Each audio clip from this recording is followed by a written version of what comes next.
Itu bedanya, dapat poin itu. Oke. Dari mana kamu tadi? UIN. Tumben UIN bisa mengerti bedanya. Oh, Mas siapa nama tadi? Amar, kamu ternyata punya baju yang unik ya. Mari kita tukar-tukaran baju itu. Baju dari Birmingham tiba di kos-kosan Anda di Ciputat.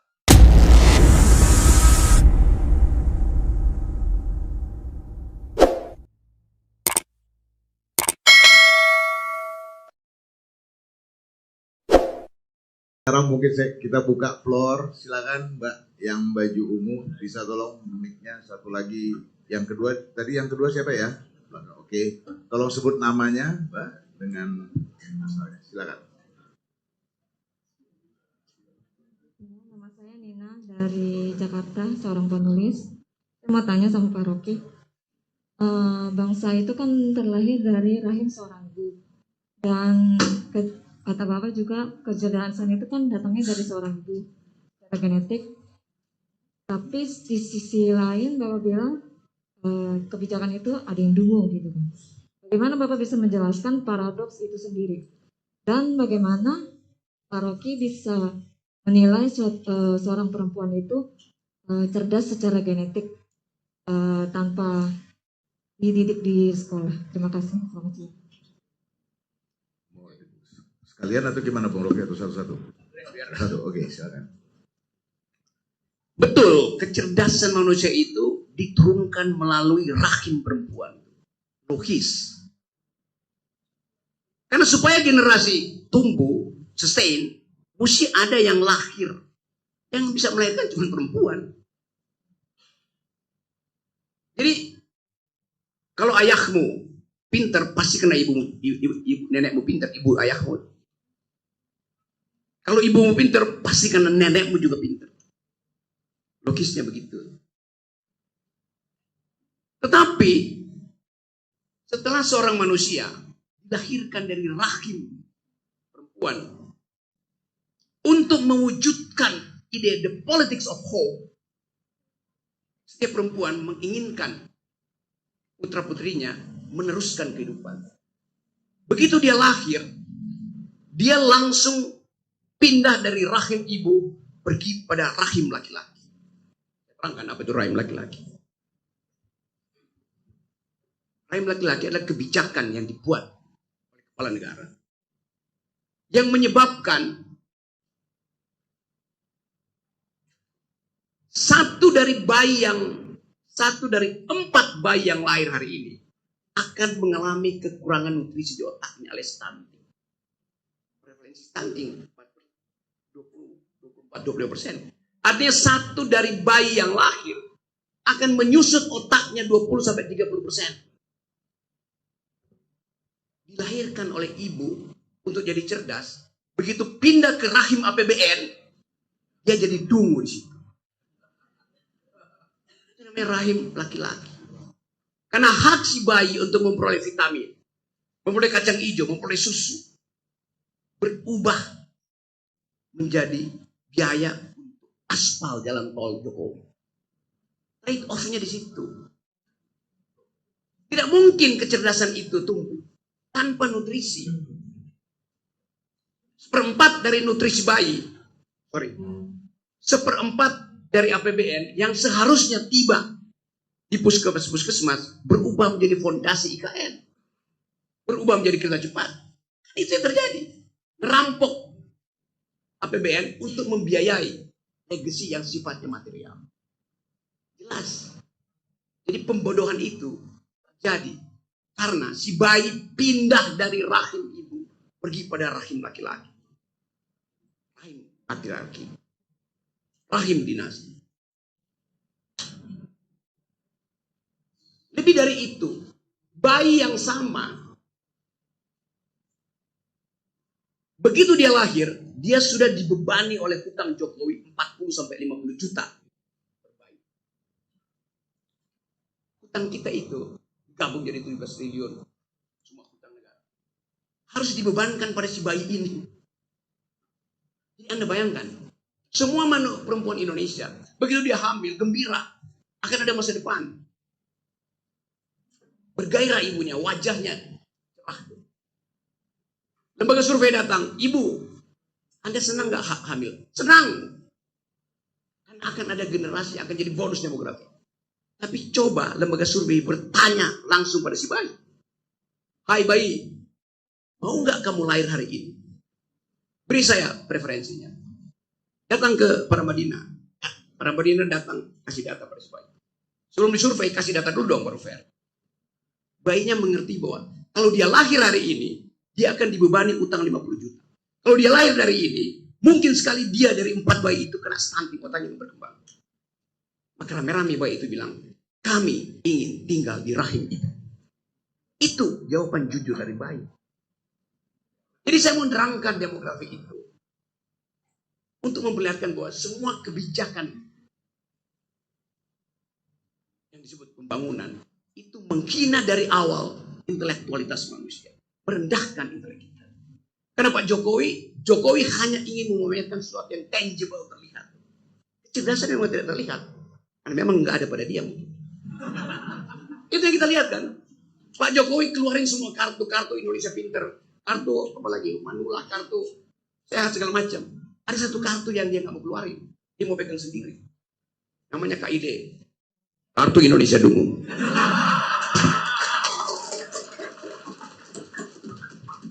Oke. Sebelum keluar kartu yang lain, ada yang ini. Siapa tadi yang kedua? Silakan Mas. Setelah ini siapa ya?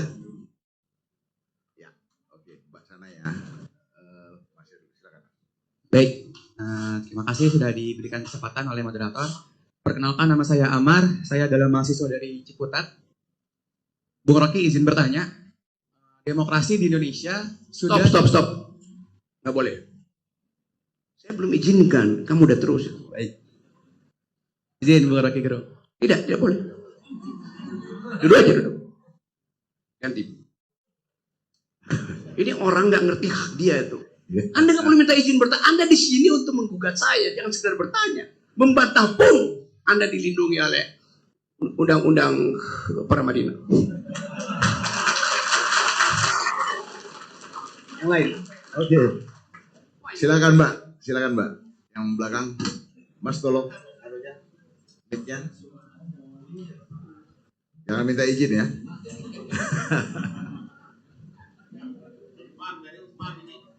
Ya, selamat siang. Perkenalkan, nama saya Fatira, saya mahasiswa hubungan internasional. Saya mau bertanya mengenai perihal tadi sudah sempat dibahas juga mengenai bonus demografi di negara kita, Bung. Kan sebenarnya bonus demografi ini merupakan bonus-bonus di negara lain itu kan banyak ya, kayak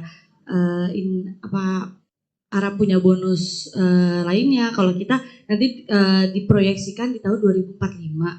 Nah, saya mau bertanya nih, kan sudah seharusnya bagi suatu negara untuk mempersiapkan di bonus demografi ini untuk dimaksimalkan. Apakah nanti di tahun 2045 akan menjadi bonus demografi yang layak atau justru malah gagal gitu kan ya, Bung? Nah, saya mau bertanya, apakah sebenarnya kita tuh dalam kepemimpinan akan sama aja gitu? Karena negara kita tuh sudah diproyeksikan dan sudah diatur sedemikian rupa, entah itu di rencana jangka panjangnya yang juga tertarik rencana jangka pendeknya, itu akan sama-sama saja. Paling dengan masuknya seorang pemimpin nantinya siapapun itu hanya menambahkan atau menginovasi, Bung.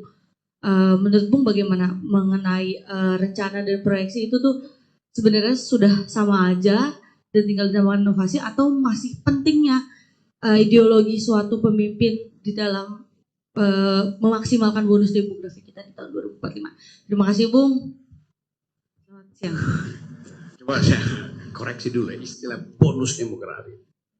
Istilah konyol, salah tapi dipakai terus itu. Anda baca literatur, gak ada istilah bonus demografi. Yang ada demographic dividend. Cuman Jokowi kan, jangan terus dah.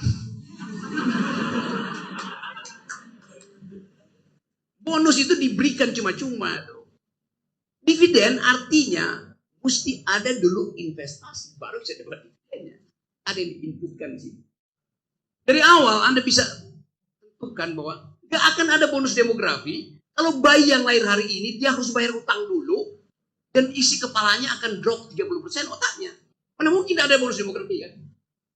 Kesalahan kedua adalah kabinet sama Jokowi nggak pernah menerangkan bahwa bonus demografi kalau pakai istilah mereka itu baru disebut bonus dibandingkan dengan perkembangan demografi yang sama di Filipina, di Thailand, di Vietnam misalnya. Pak Jokowi bilang kalian anak-anak muda, kalian akan bonus demografi, kalian akan punya penghasilan 10 kali lipat sejak sekarang. Masuk akal. Kan ekonomi kita bertumbuh, apalagi kalau Jokowi di impeach itu. Kita akan dapat bonus demografi 10 kali lipat pendapat kalian 2045. Senang kalian? Iya. Itu kalau anak muda seumur kalian di Vietnam, Thailand, Hong Kong, Singapura, negaranya bertumbuh cuma 2 kali lipat baru Anda bonus. Nah karena itu kalau misalnya IQ orang Singapura 105, IQ kita 78. 10 tahun kemudian, dia bertumbuh 30 kali, kita cuma bertumbuh 10 kali. Tetap kita miskin. Karena itu namanya perbandingannya begitu cara membaca statistika. Jadi begitu cara kita melihat. Jangan kita dihipnosis. Anda akan, iya bonus demografi, kalau cuma ada satu negara di Asia, yaitu Indonesia. Kan mesti ada perbandingan. Apalagi negara lain yang Eropa misalnya bisa speed up berkali-kali lipat. Jadi batalkan ide itu. Akan ada bonus demografi versi Jokowi. Kamu ganti sendiri. Bonus demografi versi Pak Madinah bila IQ nasional kita udah minimal 112. Terima kasih, Bung. Mas, saya kasih kesempatan yang tadi. Kalau mau naik, tapi jangan pakai minta izin ya. Bung Rocky ini baik orangnya. Ayo, silakan.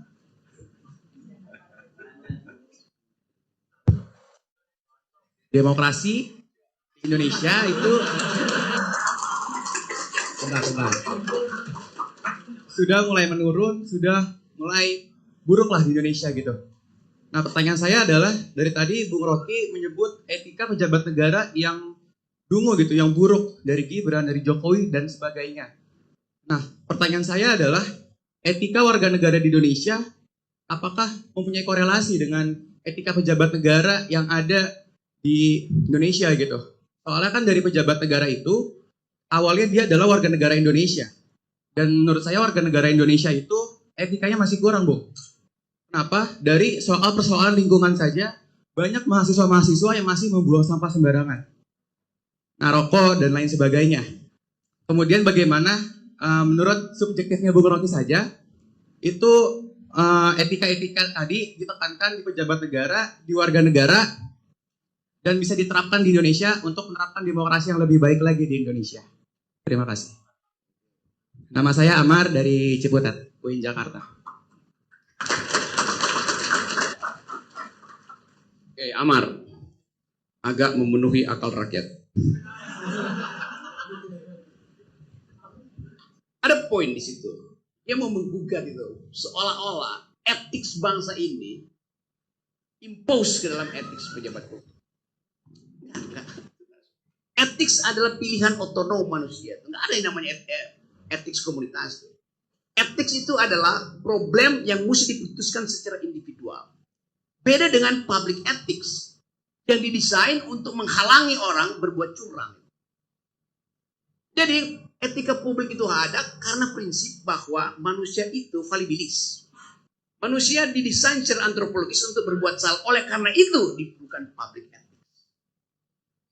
Sebaliknya, individual ethics diniatkan untuk bukan mengimpose, mengekspos bagian good faith dari manusia. Itu bedanya. Jadi Anda adalah makhluk moral itu. Karena itu Anda diperintahkan untuk berbuat baik. Public servant, ASN, pejabat, dirumuskan secara terbalik. Ini manusia jahat. Karena itu mesti dilindungi dengan public ethics. Sebagai imperative ideas. Menuntun dia jangan sampai korupsi. Itu bedanya. Dapat poin itu. Oke. Dari mana kamu tadi? UIN. Tumben UIN bisa mengerti bedanya.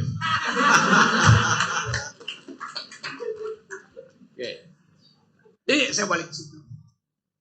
Sekarang semua partai, departemen sibuk bikin code of conduct gitu. Panduan etik. Saya sering diundang buat memeriksa. Saya bilang, ini bukan etik yang dimaksudkan sebagai public ethics. Jadi Pak Rocky bisa ditambahin, ini ada 10 panduan etika. Jadi ditambah 11. Lu tambah sampai 300 pun itu bukan namanya public ethics. Etika itu nggak boleh diperinci satu persatu nih, nggak boleh ini. Sama dengan di UI ada etika mahasiswa, nggak boleh nyontek. Lo jadi mahasiswa nggak boleh nyontek, apa yang diatur lagi, goblok? Bukan konyol kan? Masuk kelas nggak boleh bawa pistol. Ya pastilah hukum pidana bilang begitu kok. Jadi berlebihan mengatur hal yang udah ada. Tadi Pak Salim saya bilang redundant. Berlebihan yang nggak berguna sebenarnya. Golkar bikin etika publik. Sama. Ikatannya apa? Itu namanya etiket. Aturan internal partai itu. Yang perlu dikembangkan adalah public ethics supaya orang percaya bahwa menjadi public servant artinya dia setelah selesai masa jabatannya harus lebih miskin ketika dia berkuasa. Itu namanya public ethics. Kalau dia lebih kaya, artinya dia nggak ngerampok. Anda masuk dengan gaji Anda, gaji menteri 20 juta. Anda balik, Anda bikin 3 rumah itu. Lalu pertanyaan dari mana Anda dapat? Dari usaha. Oh nggak boleh, waktu Anda jadi pejabat kan Anda mesti keep usaha Anda ke dalam blind trust. Terus tiba-tiba Anda punya, ya pasti Anda merampok. Nanti nggak ada, dari 10 itu nggak ada yang dilanggar. Oh iya, karena yang 10 itu terlihat, yang tak terlihat adalah suaramu sebagai public servant. Jadi itu poinnya aja. Jadi tolong diterangkan pada masyarakat bahwa yang kita perlukan adalah public ethics, bukan kode etik. Oke. Silakan. Soalnya waktunya sudah mau habis. Satu pertanyaan lagi, Bung.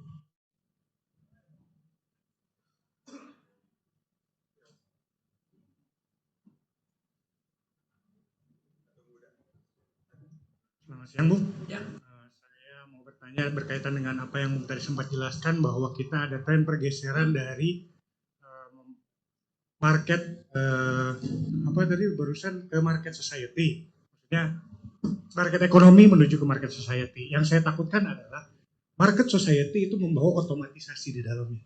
Orang-orang terbiasa dengan sesuatu yang sifatnya otomatis. Nah, saya takutnya 2040 bukannya bonus atau sesuatu yang cuma-cuma. Semuanya pengen semuanya otomatis, bahkan pemerintahan pun jalan secara otomatis. Nah, apa yang mesti dilakukan untuk menggerakkan masyarakat yang memang sudah menjadi market society yang tergantung sama sesuatu yang sifatnya otomatis. Pertama itu, jangan sampai nanti menurut peribahasa ya, bagai kerbau dicucuk hidungnya mau-mau aja gitu. Nanti orang-orang ini justru berubah. Bagai kerbau yang dicucuk hidungnya justru bangga karena dianggap piercing gitu, cucukannya gitu. Ya, sampai situ. Makasih. Oke, coba kita lihat soal itu di dalam global ideas of recent civilization. Sekarang kalau kita lihat riset dunia itu, di semua universitas ada 3 cluster riset. Satu adalah soal human genome, soal DNA, yang sudah di riset kira-kira 30-40 tahun. Dan mungkin udah selesai tapi tinggal 9-9-nya. Tempel-tempel. Supaya kita paham, anak UIN tadi yang cerdas itu, Amar, Anda semester berapa sekarang? Semester 3. Rencana Anda DO semester berapa? 7, Bung, 7. Jadi dia punya rencana untuk DO, bukan untuk menyelesaikan. Artinya dia tahu di semester 7 dia udah menguasai cluster riset tertentu. Di dunia riset tentang human genome masih berlangsung tapi polanya udah selesai. Kita bisa tahu kita asal usulnya saya di gambarnya Pak Dipo Alam saya datang dari Minahasa. Tapi mungkin saya datang dari semak-semak Afrika 4 juta tahun yang lalu. Oke, human genome kita bisa lihat di dalam peta genome manusia. Riset kedua adalah soal big data. Untuk mempelajari behavior kita dalam konsumsi, di dalam relasi seksual, jumlah hormon yang diproduksi setiap kali Anda terangsang lewat film porno, berapa persen yang oksitosinya, berapa persen dopamin, segala macam, itu bisa diriset. Dengan Anda punya handphone, orang tahu behavior Anda, orientasi politik Anda. Sudah berapa kali diseruduk banteng, sudah berapa kali diikat di pohon beringin, nah itu juga bisa ketahuan. Jadi itu riset tentang big data yang bisa diserap dari aktivitas kita teknologi. Riset ketiga soal artificial intelligence, AI, yang bisa menyebabkan kita saling memalsukan diri. Nah, ini riset yang sedang tumbuh di dunia. Di BRIN risetnya hanya boleh berlangsung berdasarkan prinsip Pancasila. Kata Ibu Mega begitu. Gak boleh ada riset lain kecuali dituntun oleh Pancasila. Riset yang dituntun oleh ideologi itu bukan riset. Riset tidak boleh berbasis pada ideologi. Satu-satunya riset yang dituntun oleh ideologi itu riset tentang ras Arya yang dipraktekkan oleh rejim Nazi. Itu satu riset. Basisnya ideologi. Jadi sekarang BRIN itu yang dulu dipimpin oleh Pak Dipo Alam berubah menjadi riset yang rasistis. Karena dituntun oleh ideologi. Jadi kebebasan riset pun kita lihat. Karena semua apa namanya BRIN itu kalau nggak setuju paling cao tuh. Terus kita nggak tahu yang diriset oleh BRIN apa itu. Badan Riset dan Inovasi Negara. Nah kita ingin supaya 3 klaster itu kita bahas sama-sama. Di mana posisi Indonesia di dalam 3 klaster riset. Human genome, Anda tahu human genome, Anda tahu data, Anda bisa kendalikan market. Asal-usul Anda datang dari Afrika. Pembuluh darah Anda dialiri oleh jenis darah A, agriculture. Berarti mesti diproduksi makanan. Karena Anda pasti akan konsumsi itu. Untuk mengetahui berapa banyak Anda bisa produksi, berapa banyak perusahaan bisa menipu Anda, dibantu oleh artificial intelligence. Dalam politik juga begitu, politik dunia juga begitu. Tetapi yang unik hari ini, ada pertumbuhan tadi etika global. Karena merasa bahwa kalau kita andalkan bumi ini untuk dieksploitasi berdasarkan big data dengan informasi human genome yang dimanfaatkan lewat artificial intelligence, diolah lewat sini, maka kita akan jadi manusia-manusia. Itu yang membuat para ideolog kapitalis bahkan menganggap bahwa kalau model growth ini masih diteruskan, dunia ini akan hancur karena soal lingkungan. Itu dasarnya kan. Sehingga beberapa bulan lalu, beberapa tahun lalu, Davos, tempat seluruh CEO dunia yang mengerti tentang cara mengarahkan dunia, cara mengatur perang, bagaimana mencicil kemiskinan itu, bersepakat melihat bahwa saatnya menumbuhkan kembali human solidarity. Jadi ajaib, dunia sekarang bicara tentang human solidarity. Indonesia masih berupaya untuk menghasilkan produk yang sifatnya merusak alam, menggali-gali.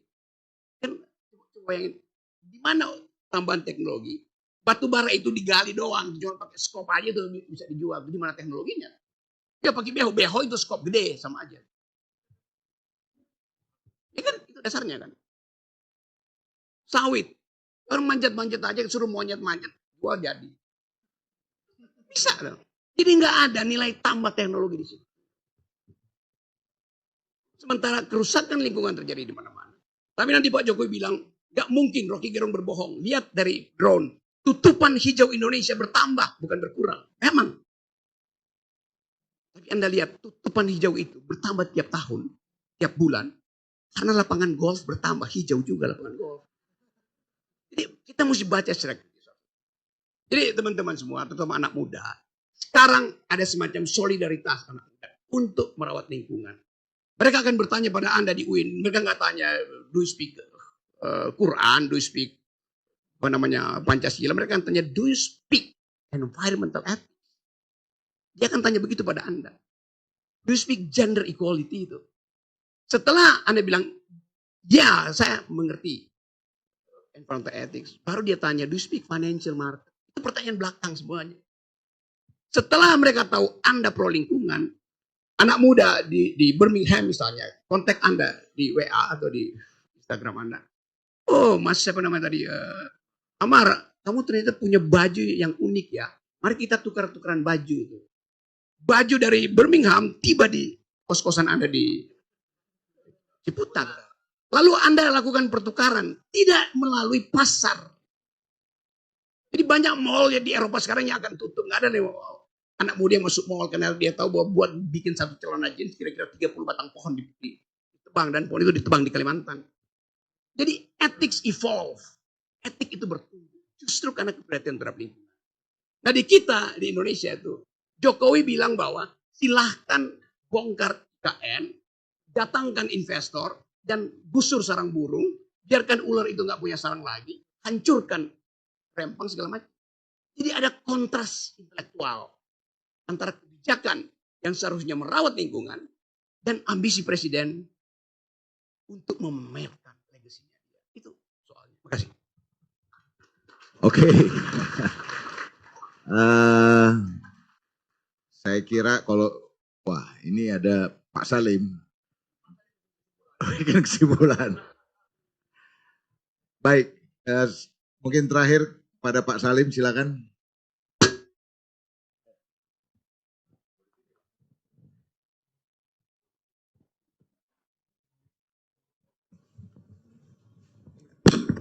Ya. Saya ini lulusan doktor politik dari Ohio State University. Ketika saya berangkat ke Amerika, saya lulusan ilmu sosial Universitas Indonesia. Jadi kalau saya ikut demo dulu itu semangat zaman itu adalah demo. Bukan karena saya punya ilmu. Ketika mulai kuliah di Amerika, kepada kami calon-calon doktor politik, itu kami mendapat kuliah dari berbagai keahlian. Para profesor-profesor politik. Ada satu yang saya ingat dan sampai sekarang, tadi diingatkan lagi oleh saudara Rocky. Kata profesor itu, each country deserve its own government. Setiap negeri mendapatkan pemerintahan yang pantas dia dapatkan. Jadi itu membawa saya kepada tadi analisa saudara Rocky yang sebenarnya menurut saya tidak seluruhnya harus kita serahkan kepada Jokowi. Sebab Jokowi itu adalah refleksi dari kita. Karena kita bodoh, IQ-nya rata-rata rendah, ya kita pantasnya dapat presiden seperti itu.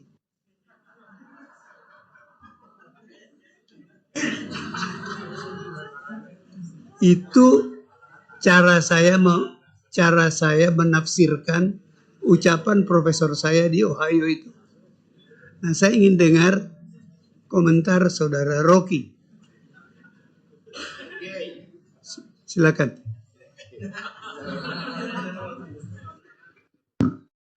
Oke, Profesor Haji Salim Said. Ya,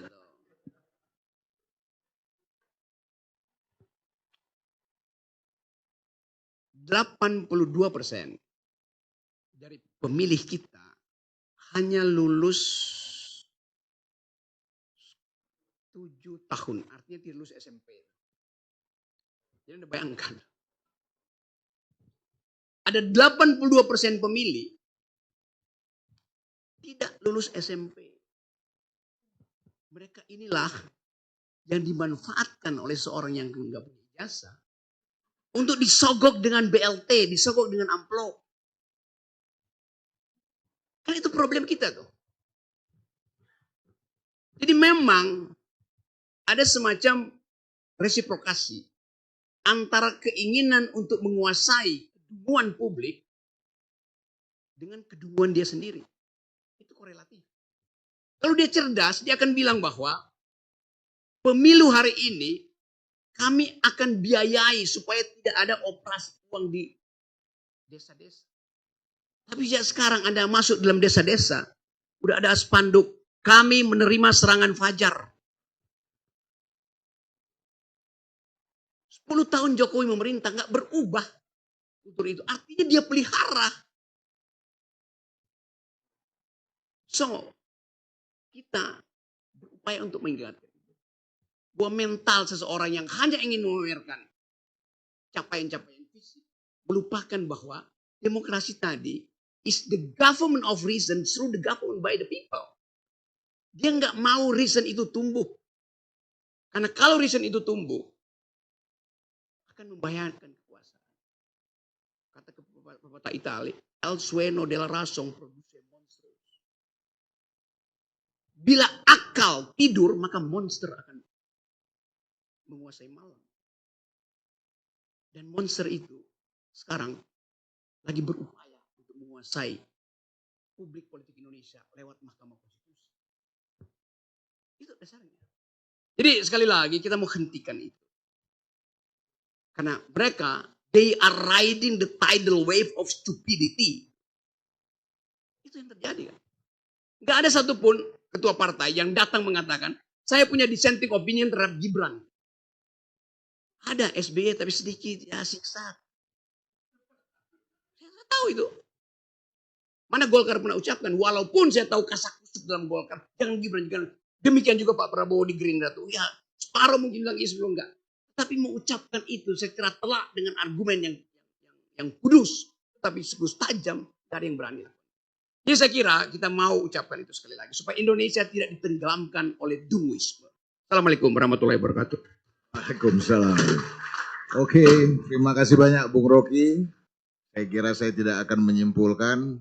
Sekali lagi kita beri tepuk tangan yang meriah untuk Bung Rocky.